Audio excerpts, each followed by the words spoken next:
Hello, everybody. This is the latest edition of Lexington Remembers, our long-standing TV show, which gives us a chance to talk to interesting people and about interesting organizations, and particularly thinking about Lexington as it has evolved over the years.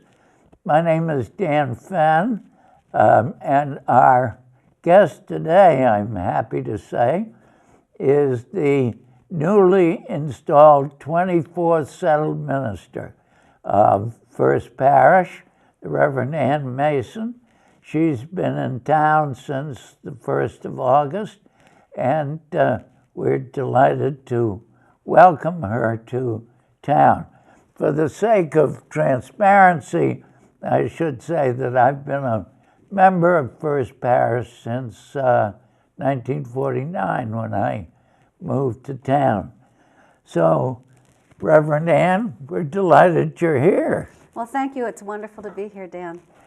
I was wondering, you had several choices about where you would settle in this stage of your ministry.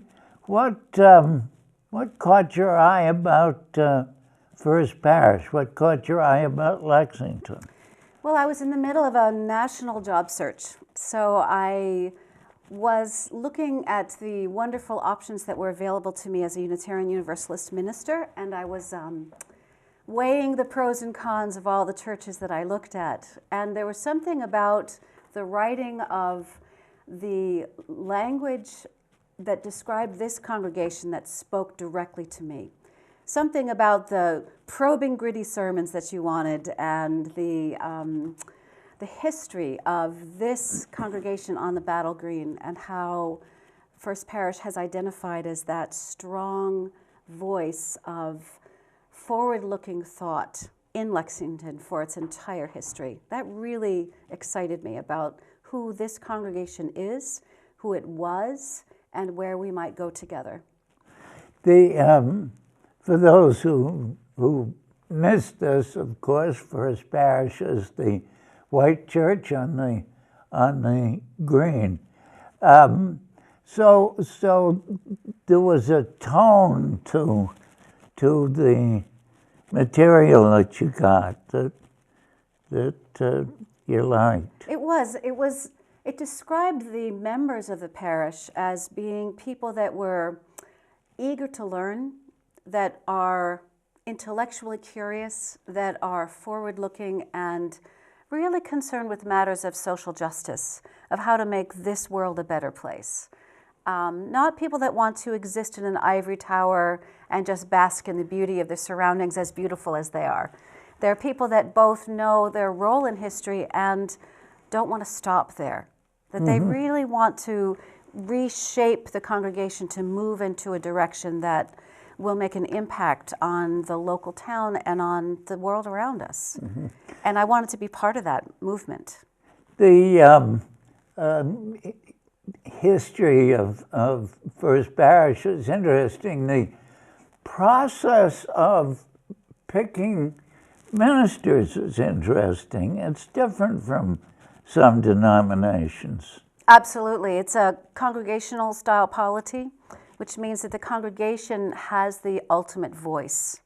So all members of the church, which unlike when it was first founded, you don't have to be a landowner and a man to be a member. You just have to join the church, and there's no kind of requirement for that. So any member of the church has an equal vote to every other member.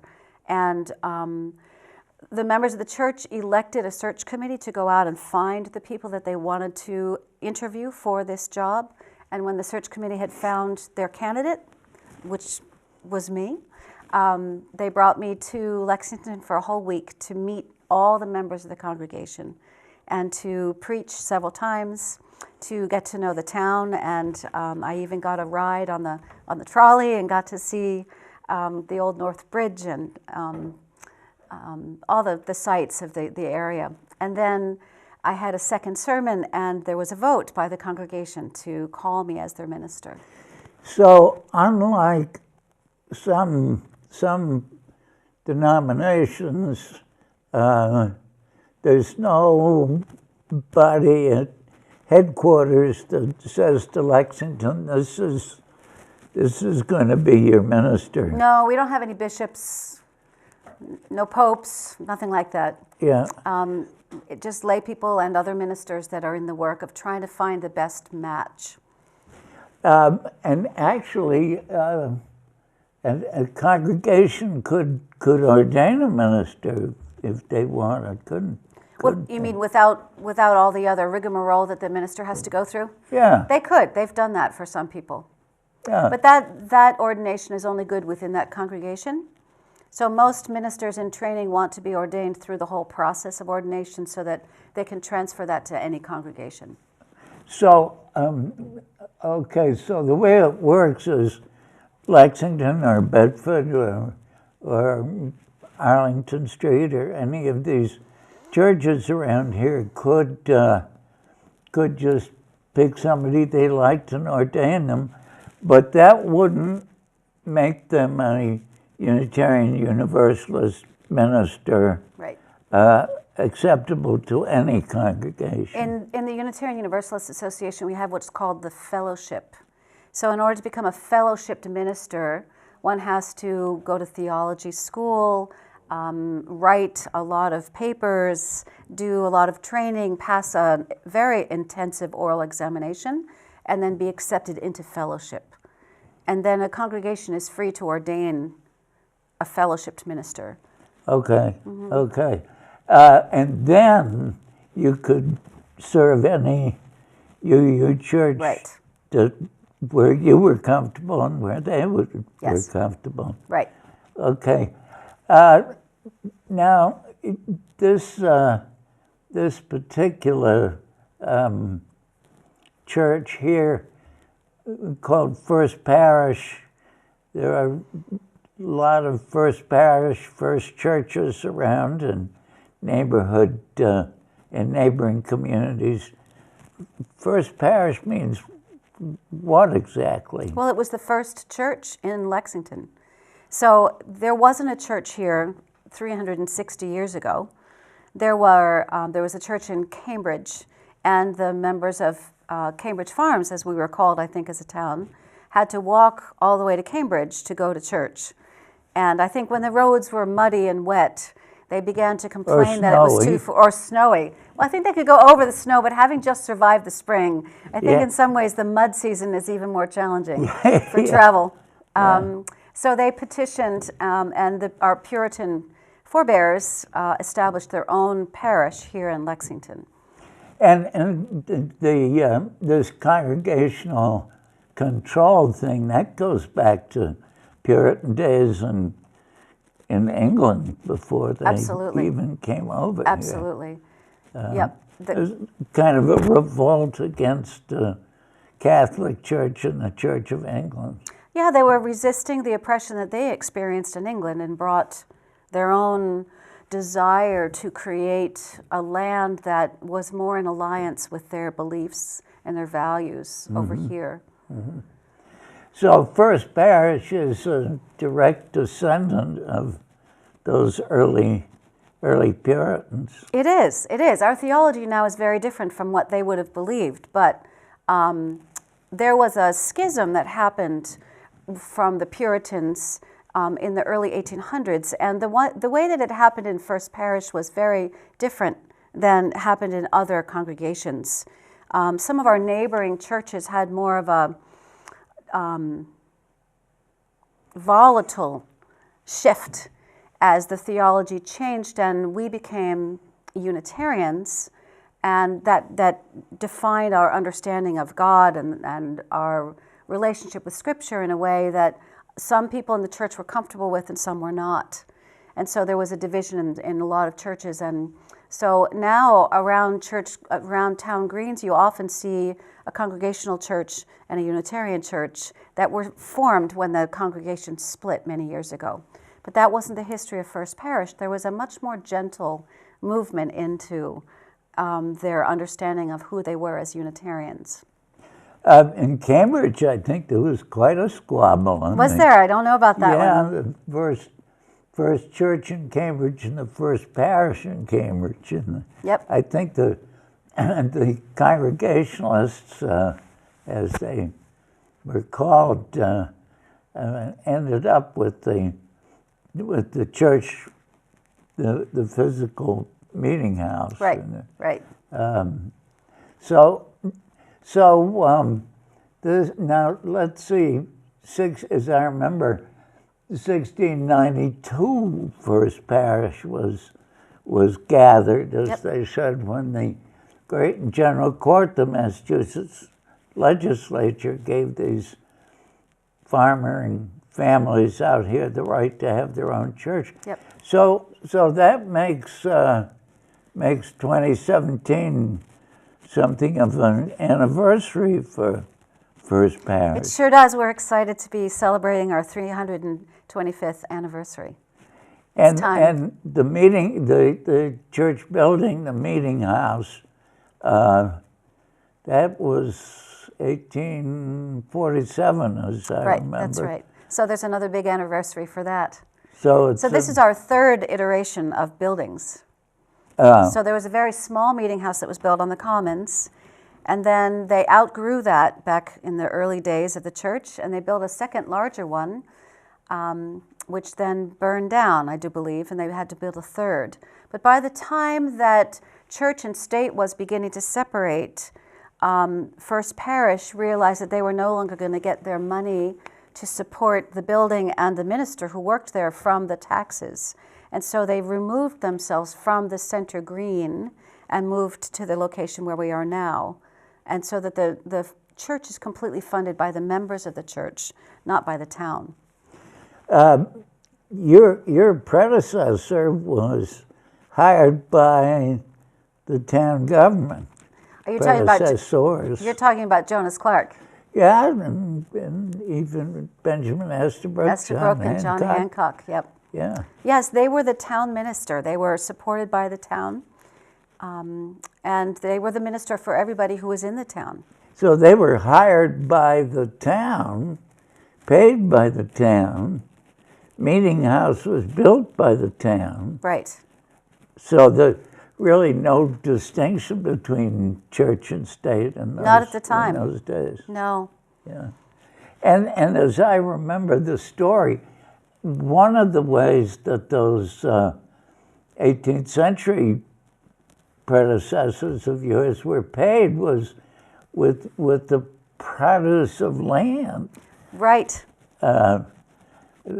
So-called ministerial lands that ran from Massachusetts Avenue, as we know it, to Waltham Street, around where the high school is. And I remember that Jonas Clark was given a plot of land, but there wasn't enough trees on that land. And so he had to negotiate with the church to give him enough wood to stay warm in the winter. So that was part of his salary, was the number of cords of wood. For his own use, yeah. Well, things have changed a little bit. I don't think you'd like to be paid in cords of wood. I don't know. It wasn't that cold of winter, so I think it. That's true. That's true. Now, you were in Lancaster, Pennsylvania, when First Parish found you. Well, Yep. You born and brought up in Lancaster, Pennsylvania? I was not. I've lived in a lot of different places, but I had been in Lancaster for 25 years. So I raised my children from the time they were young in Lancaster. I really enjoyed the old feel of that city as well, because it's an historic town. It was actually the nation's capital for one day, kind of when they were en route to Washington. Yeah. But a lot of historic buildings and famous characters of American history that are from that era as well. So there's something about being an historic town that I really find some deep roots for myself. I like that. So how did you end up for all those years in Lancaster, Pennsylvania? that was just a personal situation with my husband's job, and his family was brought up in Lancaster. Lancaster is one of those towns where people never leave. The children grow up, they go off to college, and they always come back home. Really? It's one of the highest percentages of towns that does that. Is that right? Yep. How big a community is it? About 300,000. It's not 300,000. Wow, it's much bigger than Lexington. It's bigger than Lexington. 10 times bigger. Sure. Yeah. And it's a very Mennonite-focused, Mennonite and Amish. And those are people that work the land or that really support now organic farms and things like that are very popular, especially amongst the more progressive Mennonites. But yeah, it was a wonderful place to raise my children, but I was ready for something new. Yeah. You know, just a new way of being. Yeah. Where were you born and brought up then? I was born in New York City, but I was raised in parts of Pennsylvania, and then in high school I moved up to Clinton, New York, where my mother still lives up there. And I went to Hamilton College, and then I came to the Boston Conservatory to study voice for college after Hamilton College. Really? So your background is music. It is music, yes. As a singer, as a stage director. I taught voice for many years. I had a small teaching studio in Lancaster, and when I was going to seminary, I continued to teach. I was working at the Unitarian Church as the director of music, and I was going to seminary and raising my children all at the same time. Yeah, that's a project. Well, yeah. and so how did you get connected with that Unitarian Church in Lancaster? They were looking for their very first paid choir director, and I applied for the job, and in the interview I realized that, and I didn't really know very much about Unitarians at the time, but what I learned from the minister, Reverend Susan Milner, really drew me into the understanding that Unitarian Universalists respect the religions of all people, and that they try and draw truth from many places. And so in college at Hamilton, I had studied Chinese religion and philosophy. I'd studied Islamic thought.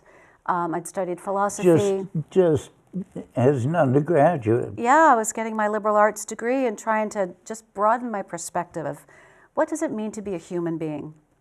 Yeah. And what do we know about ourselves as humans through the lens of the Greek philosophers, or through the lens of biblical writers, or the feminist authors that I love to read. I read Margaret Atwood when she was writing The Handmaid's Tale, and now everybody's watching it again. Yeah. But I think we learn so much from the writings of different people through their cultural perspective, and that continues to inform me when I'm preparing sermons or trying to decide what to teach the members of the parish, or classes that we might bring out into the community. There's so many ways of understanding knowledge. And I think for me that's what theology's been about. It's more humankind's understanding of what is God or what is not God, rather than what does God require of us. And that's a very human question. And so you got involved with the Unitarian Church there, but through your music rather than... That's right. And then what happened? Because now all of a sudden you're a minister. All of a sudden I'm here. The church that I served down there went through a series of conflictual relationships with their ministers, and there was a lot of strife. I know that never happens in churches in Lexington, I'm sure. Very rare. No conflict, no politics, nothing like that, right? No. Like I said, it's a very human institution. But through all of that, the music was one of the central, consistent forces through the church. And people look to the choir and to me as the music director for worship and consistent presence, because I was there for 17 years. Yeah. And there were a lot of ministers that came and went during that time. And I was not their minister at that time, but I loved them, and I sang with them, and I helped them to laugh, and I helped them to shed tears when they were singing sad songs. Or so I had a connection with the people because of the music. it's a bridge that's beyond words. It's a way of entering people's hearts. And at some stage of the game, you decided that you'd like to be a minister. I did. I have felt that urge to learn a little bit more. People were lifting me up in a way that made me think that they were seeing something in me that I didn't see in myself, which is why we need communities to reflect our best selves, or to encourage us to trust what's inside us, that we might not be able to see ourselves. It was in a difficult time in my life because I was going through a divorce and life was challenging. And one loses one's confidence and one's sense of purpose when you go through that kind of cataclysmic personal loss. And so the community at the church in Lancaster really held me, and I held them, and we grew together. And I was given the opportunity to go to seminary and learn some skills that I thought might be useful for me to bring back into the church. And it was also a place where I could ask hard questions that I didn't know where else to take those questions. But I was gifted with a full scholarship at the seminary. And that was a surprise and an honor. And when you're given something that wonderful, you can't say no. Yeah. You have to say, really? So did you go to seminary with the idea of then becoming a minister, or No. did you go to seminary because you were curious and interested? I was curious and interested. I didn't know what denomination I would end up choosing to be.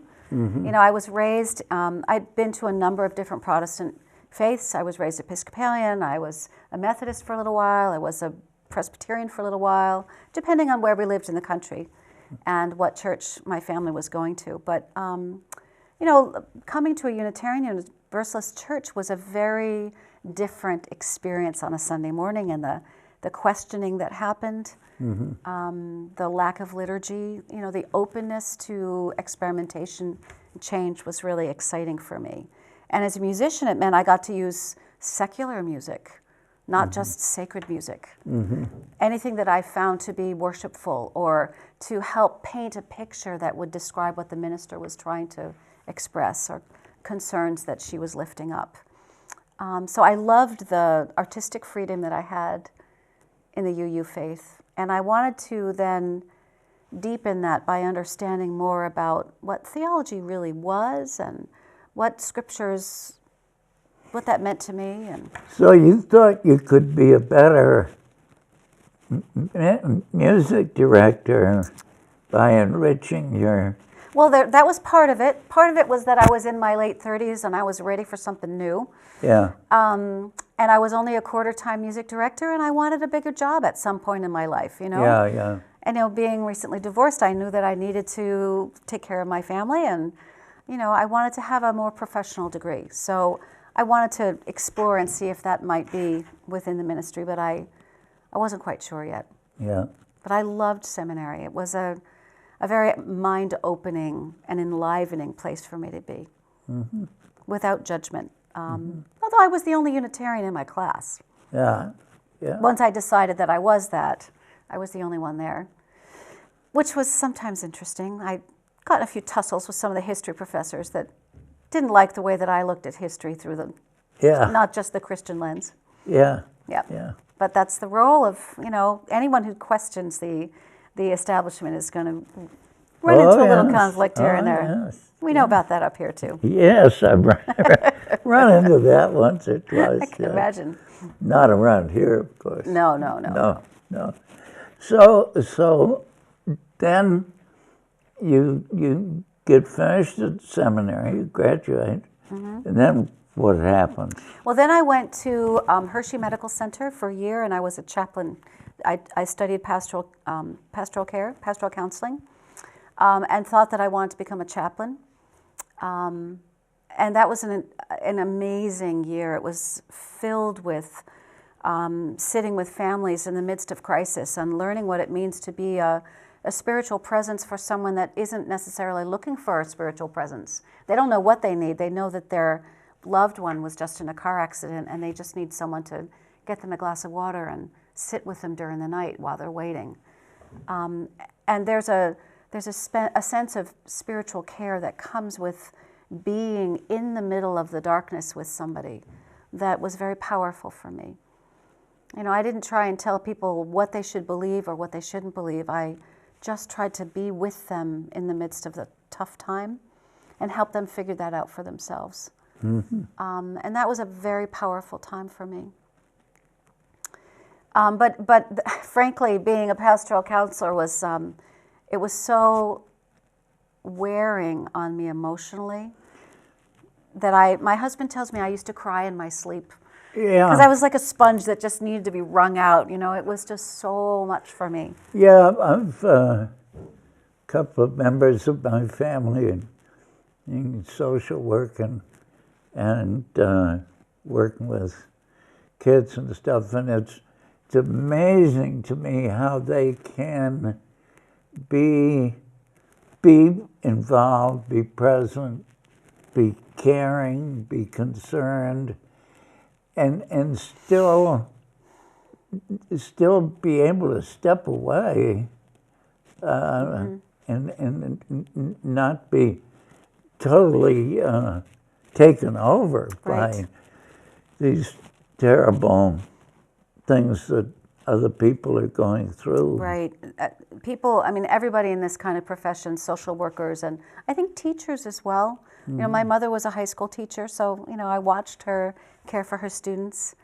But in ministry, we really practice self-care, learning how to step away a little bit and to consciously cultivate joy so that you remember that that's there too. Because you can't live as a worker if you give over all of the things that replenish you. You can't be there for somebody else. I often think about the sign in an airplane that says, you know, place the oxygen mask over your own mouth before you help your children, because if I'm not taking care of myself in some way, I can't help anybody. So that was something that I really had to work on. And that's a characteristic, a trap even of the ministry. Could be, isn't it? Well, I mean, you have to be available. It isn't just a Sunday morning job. You have to be available 7 days a week. Yes. 24 hours a day. So how do you do that? Well, I experienced that the members of First Parish are very respectful of my time off. So they actually encourage me to take time off when I might not be willing to do it because I'm so motivated to work. Yeah. So, yeah. And so I'm careful about that. But I will tell you, there was a day in chaplaining when I spent the morning at the bedside of a member of the church in hospice who was dying.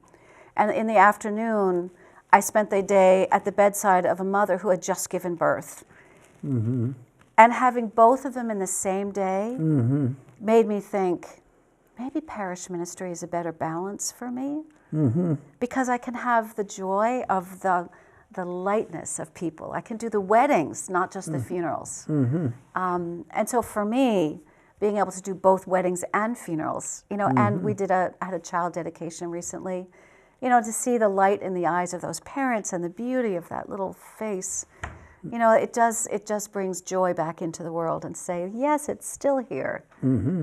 You know, even though this person over here may be suffering, there's still beauty and love in that suffering. Mm-hmm. And I can be more resilient if I spend time also with the youth group playing silly games for a while, or just being at coffee hour and talking about the news, or talking about what we want to do in the world, or talking about buying a new house, or, you know, the other things that we talk about just in regular community life. It's an absorbing profession in so many ways, and I wonder at people's ability to handle all its aspects, because you have Sunday morning, sort of the centerpiece of the week for church week for most of the parishioners, and Right. then this pastoral, and you got an institution to. I mean, you know. Absolutely. There's 250 members of the church, so there's getting to know all the people, but there's also the administrative piece of that. There's supporting the staff so that we have a wonderful music director in Rip Jackson and an incredible educator in Lisa Maria Steinberg, and supporting them in their work as well, because, everybody needs to have some place to go to get some support and some encouragement so that they can do their work as well. So as far as the institution of First Parish is concerned, you're the CEO and the CFO and the development officer? No, I wouldn't say that. No, I'm the spiritual leader. I mean, I'm the head of staff, but First Parish is comprised of very, very capable individuals who take their volunteer roles very seriously.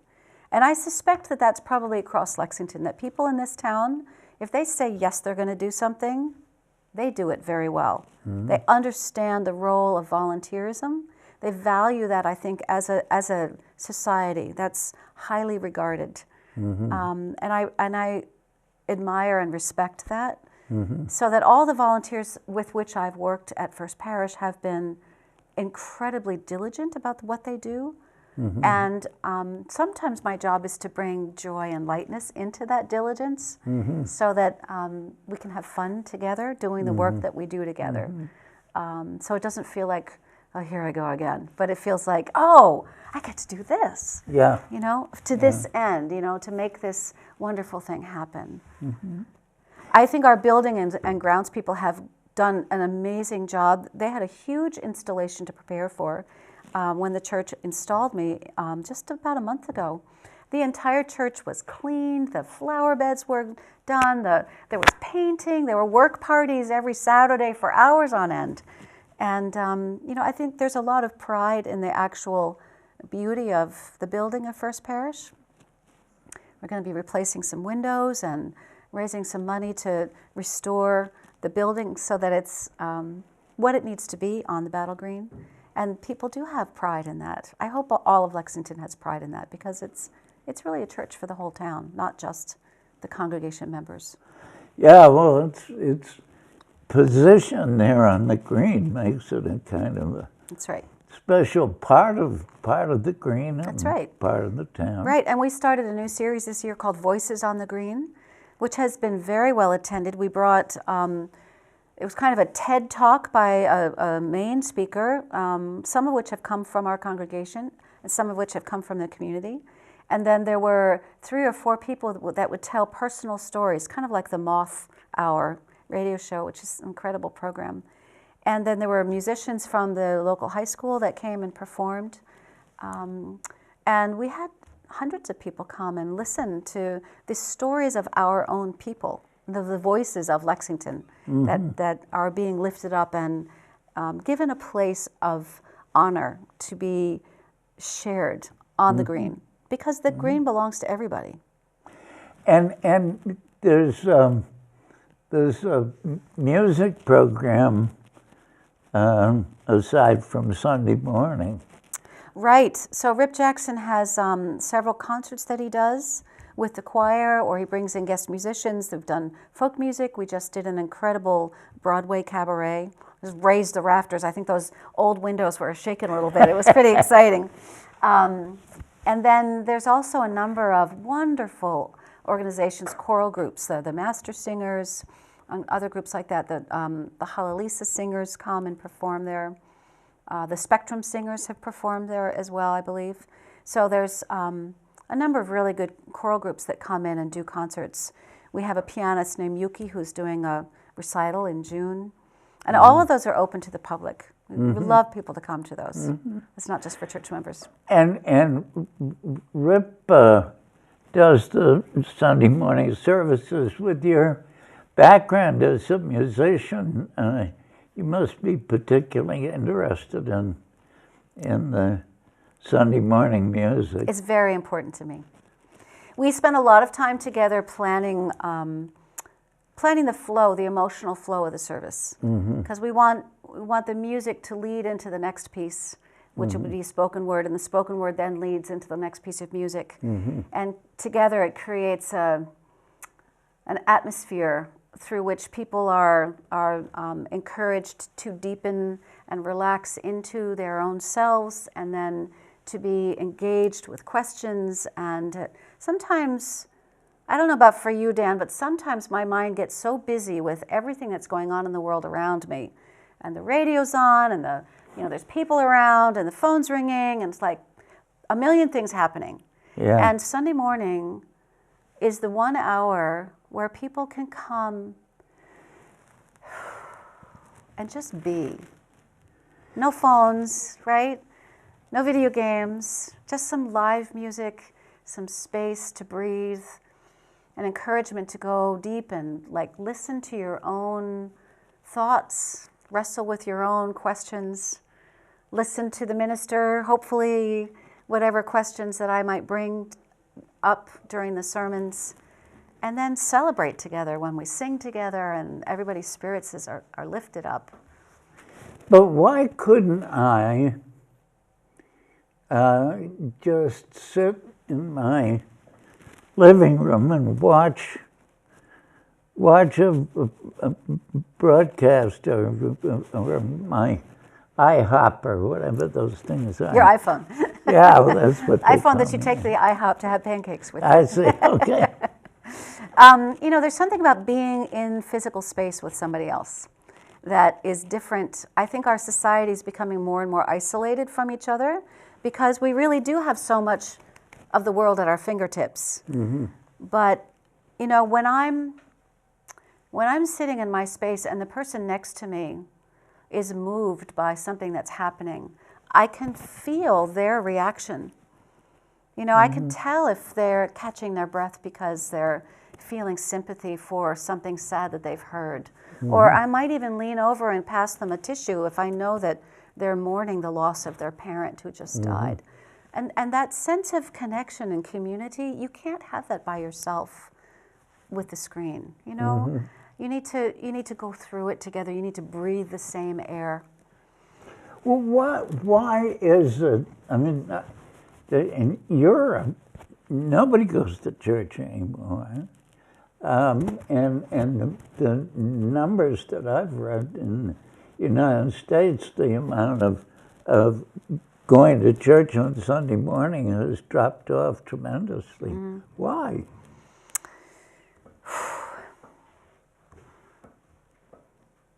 I think people are being raised without that sense of culture of needing other people. They're isolating from each other. There are other places where I see in the millennials a real desire to come together. So I think even at the Cary Library, didn't they have one of those death cafes where you come together and talk about living and dying and what's important? There's supper clubs where people get together to talk about grief.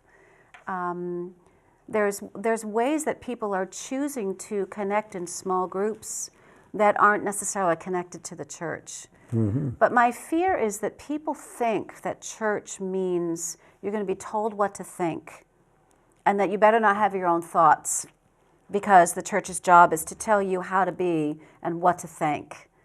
And I think that drives people away because, especially in a town like Lexington, people want to come up with their own answers. Children are being raised to think for themselves, to love to learn, to want to investigate. When you have the whole world at your fingertips and you can look up anything you want to look up, you do develop that kind of curiosity. Well, let me just find out for myself. I don't need you to tell me. I'll go look it up. I might just look it up on Wikipedia, but at least I'm looking it up, right?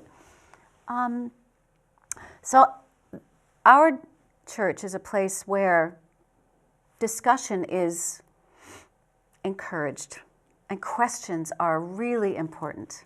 When our children come to the age of 13 and 14, we have a program called Coming of Age. And we just had that program last week, and I heard the children say, I'm an atheist, but I believe in love. Or I'm an agnostic, and I just, I don't want to have to define what I believe just yet, but I believe in community. And I know that when I come to church, I feel the power of the community of people with me, and that's important. And so people are encouraged to claim what it is that's important to them. But what, I mean, I can, you know, go into a classroom, or I can be a member of a service club, or, you know, and be with people. What's different about being in the church on a Sunday morning? Well, we are a faith tradition, so there's something about what faith means to people that pulls that changes that question. I mean, I think service clubs are really important for people, but the purpose of that, I understand, is just to do certain activities in town. And those are, I don't know who decides which activities they'll do. And I think those are very important activities for the people that do them. But the purpose of a church goes beyond the activity. It goes more into, how do I choose to live and exist in this world? How do I, with every decision that I make, where I live, what I eat, where I shop, do I spend extra money to buy organic vegetables because I know it's better for the earth? How do I care for my children? You know, do I send them to a public school so that they can be in the mix of more people, or do I protect them in a private school so I can really shape exactly how they're going to learn? These are all questions that every parent has to face. And being in a faith tradition where you can be with other people asking, how do I want to be in this world? You know, maybe I have to resist the tide a little bit. You know, maybe everybody else in my neighborhood is doing one thing, but it doesn't feel right to me. So having a safe place where you can actually shape questions and be vulnerable with each other. You know, coming to church isn't about being perfect. Far from it. It's about bringing your whole self. And receiving nurture when maybe the day that I'm in church, I'm feeling sad. You know, I lost my father-in-law recently, and the people at the church knew about that and were very caring to me as the minister. You know, I'm not just over here, I'm part of the mix of people. Part of the whole fabric. Part of the fabric. And so, you know, to share my sorrow and to have people say, I know I just lost my mother last year. I know exactly how it feels. Yeah, and if you're coaching Little League football, that you don't say to the kids or the other coaches, gee, I just lost my father-in-law. But you don't. In a church you do. That's right. So how does one reach people who are unchurched, who either have had no experiences as a child or experiences that they reject? I read in the paper about all these unchurched people, and I've seen the figures in our own area here. Well, I think one of the things that excites me about that question, Dan, is that being the new minister in town, I really want to meet people who aren't going to church and figure out, what is it that's needed? And what is it that some people think of when they think of church that might not fit who we are at all? You know, I think people make assumptions about a church, that it's a certain way. Yeah. And it's got that kind of old churchy feel to it, right? You know, they think they have to be all dressed up and whatever. Well, you know, half our people show up in sneakers and jeans. You know, it's just like, just show up and be comfortable, right? Yeah. And just be yourself. I don't really think God cares. I mean, I figured, being so old and stuff, that if you don't dress up to go to church, when do you dress up? But that's not the common feeling now. And for people that have to dress up all week long. Well, that's true. you know, speaking as a woman, I wouldn't want to have to put on that pair of high heels 6 days a week if I didn't have to, right? Yeah, right. You know, right. so it's good to be comfortable, but for some people, they want to dress up, and that's fine too. Yeah. But I think, you know, being at the beginning of my ministry, I think First Parish is poised to just begin to say, who are we? How do we want to change? How can we reach out to people that don't know about us and invite them in? And here's the piece that excites me about that. Because when you invite somebody in, we have to change. We can't invite somebody in and say, we only want you to walk in the door because you're going to be like us. We have to say, we want you to walk in the door and see what happens to us because of your presence, that you might make us change. And that might make us uncomfortable, but it might make us really excited. And in the end, might make us much better than we ever dreamed we could be. Yeah, you know, the term diversity we commonly think of as skin color or eye shape or something like that, but when Reggie Gibson and I were talking, I told a story about a friend of mine, a professor in New York, and it's a professor that prides themselves on their, quote, diversity, close quote.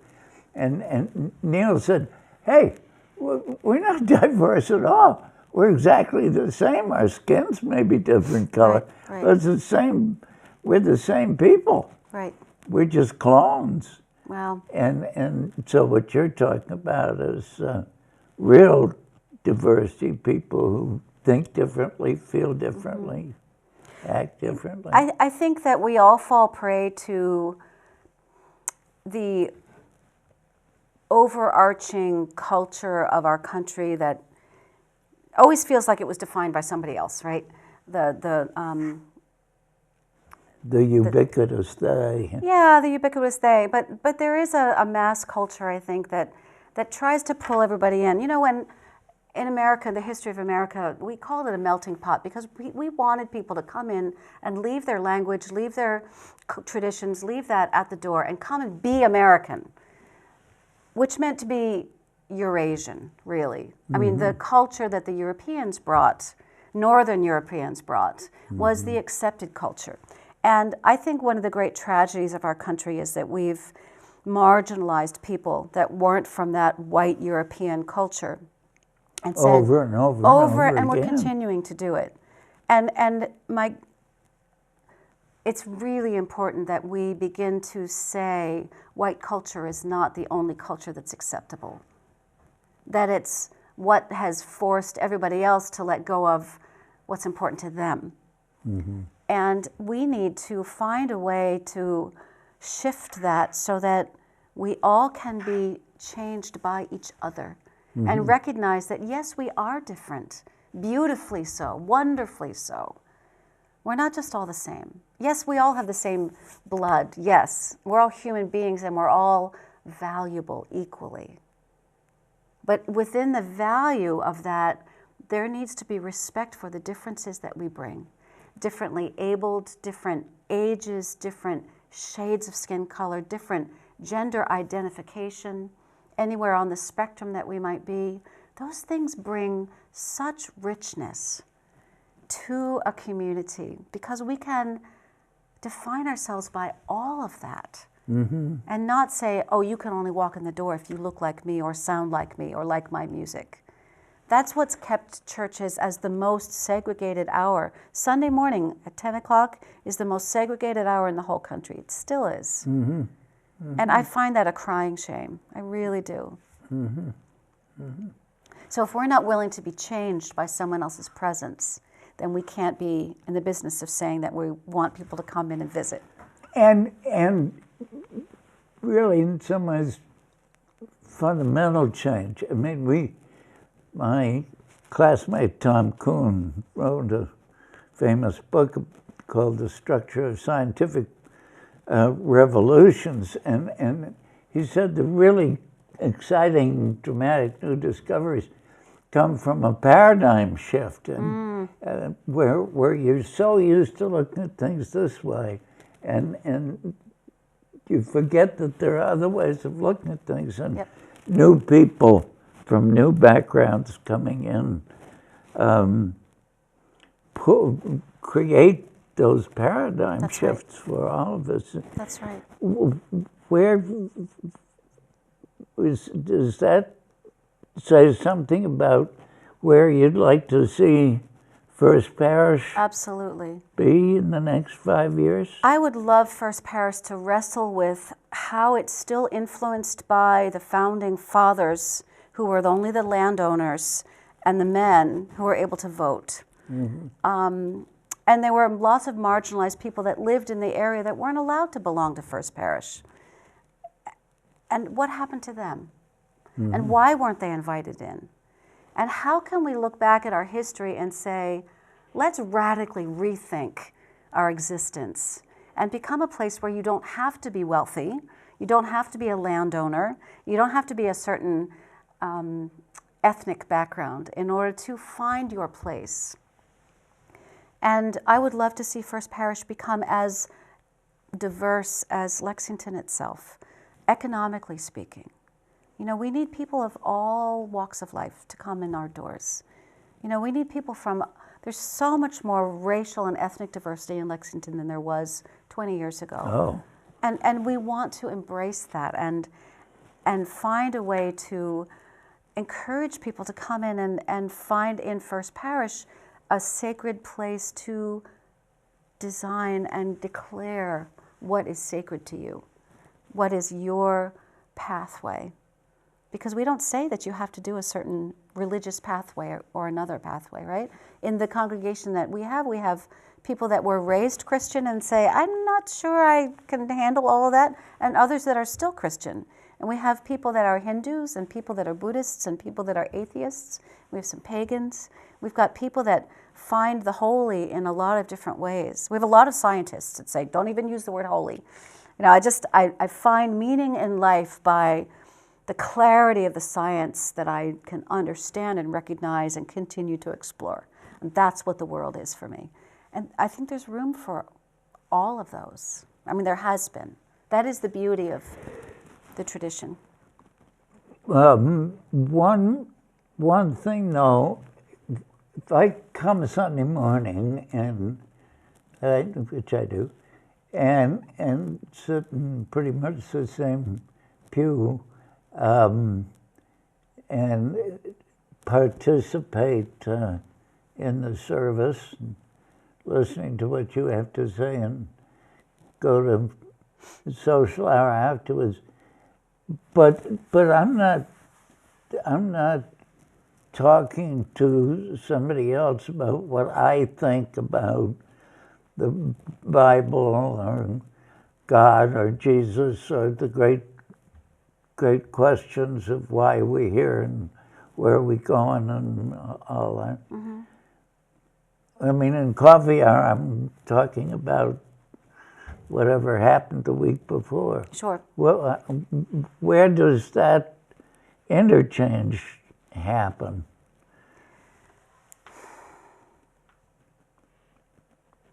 It depends on the level of your engagement with each other. I mean, if you're just making small talk with somebody, that's what people do to kind of be comfortable in the space. But if you're looking for a deeper connection, I see that happening at coffee hour all the time.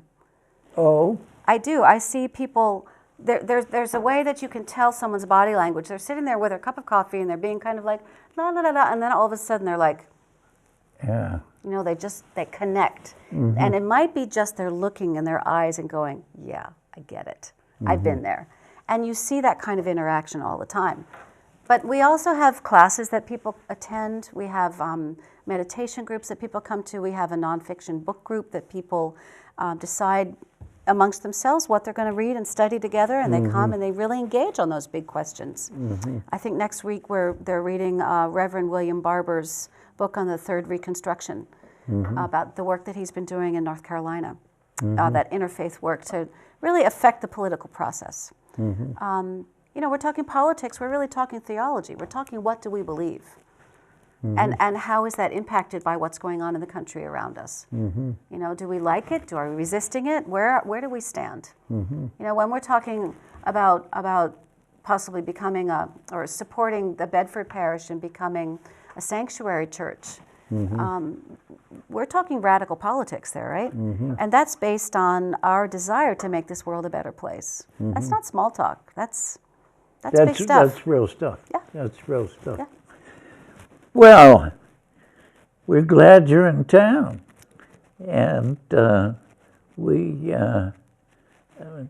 hope this all turns out to be as exciting a part of your journey as it promises to be. Thank you.